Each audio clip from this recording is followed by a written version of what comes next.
स्वाभिमानी न्यूज चॅनलच्या बातमीपत्रात आपलं स्वागत।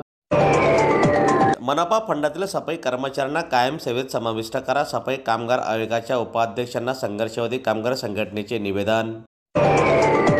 धुळे महानगरपालिकेच्या फंडातून कार्यरत असलेल्या सफाई कर्मचाऱ्यांना कायम सेवेत समाविष्ट करण्यात यावे अशी मागणी संघर्षवादी कामगार संघटनेच्या वतीने करण्यात आली आहे। याबाबत सफाई कामगार आयोगाच्या उपाध्यक्षांना संघटनेच्या पदाधिकाऱ्यांनी आज निवेदन सादर केले। दरम्यान मनपामध्ये अनेक सफाई कर्मचारी दीर्घकाळापासून सेवा बजावत असूनही त्यांना कायमस्वरूपी सेवेत घेण्यात आलेले नाही। त्यामुळे कर्मचाऱ्यांना सेवा सुरक्षा आणि विविध शासकीय लाभांपासून वंचित राहावे लागत असल्याचे निवेदनात नमूद करण्यात आलेले आहे।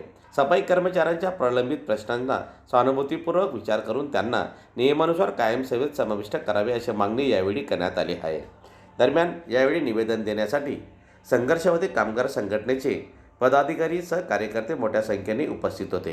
आज सफाई कामगार आयोगाचे उपाध्यक्ष मुकेशजी सारवार या ठिकाणी सफाई कामगारांच्या समस्या संदर्भात आज त्यांची बैठक होती। त्या बैठकीला संघर्षवादी सफाई कामगार संघटनेतर्फे अध्यक्ष उपाध्यक्ष आणि बाकी कार्यकर्ते हे सर्व उपस्थित होते। या ठिकाणी जे सफाई कामगार फंडात होते आणि त्यावेळेस नाशिक औद्योगिक न्यायालयाने 1989 साली त्यांना आदेश दिला होता की त्यांना कायम सेवेत घ्या।